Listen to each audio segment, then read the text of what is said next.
Dr. Anthony Pellegrino here, and many of you guys know that for the past 7 years, I have been diligently working to educate our community, parents, providers, pediatricians, whoever will listen, on many of the overlooked underlying factors related to sensory processing issues, gut-brain development, neurodevelopmental challenges.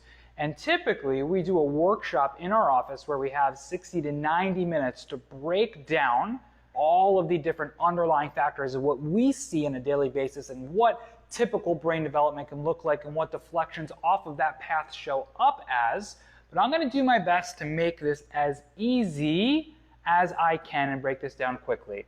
Easy is our number one priority. And when we talk about making this easy, one of the most important things that we see is that the children that we meet in our office, well, their body isn't in a state of ease. Now, many of us have heard of the concept of fight or flight. If there was a bear trying to attack you in this room, your heart rate's going to go up, you're going to breathe deeper, your digestive system is going to shut down because your brain doesn't care about digestion. You're going to shunt blood away from your vital organs, away from your stomach and your reproductive organs into the muscles so you can either run or fight to escape that tiger. And for many of us who are under massive amounts of stress, which shows up in 3 ways: physically, we'll talk more about that, chemically, and emotionally, much of this stress can actually shift our body to a fight or flight, not at easy state. Now, the problem is that we can't be both on the gas and the brake at the same time, so we can't be in a fight or flight state and in the opposite, rest and digest. Now, if you could ask which one of these you'd rather have your child doing, trying to fight or run away, or in resting and digesting, obviously the answer is there. We want to see more resting and digesting. But if their body isn't at a state of ease, it can lead to different challenges.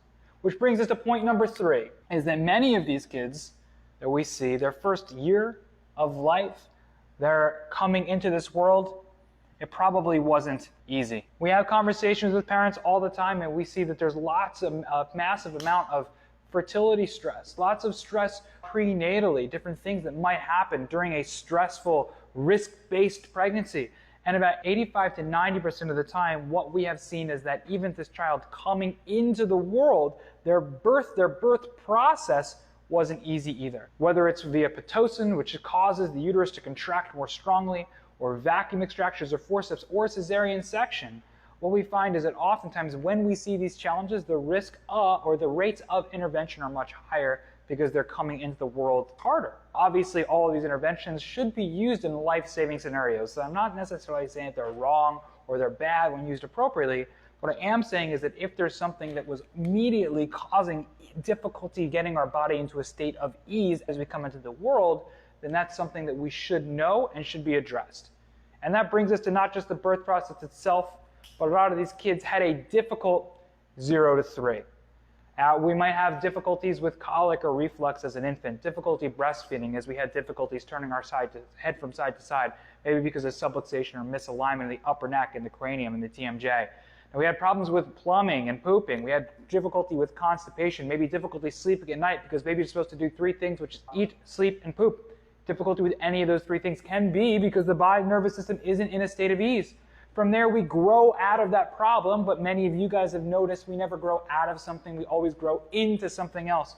So we grow out of these problems as an infant, but what that becomes more is a child who's constantly sick, the croup, the RSV, the ear infections chronically. Well, this is just because the ears are flat like this. Well, maybe it also is because of other drainage issues.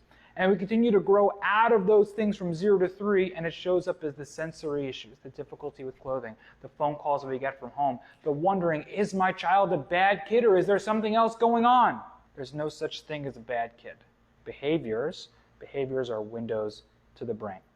So what you've done is you have taken the hard road, okay? You have done everything that you are supposed to do.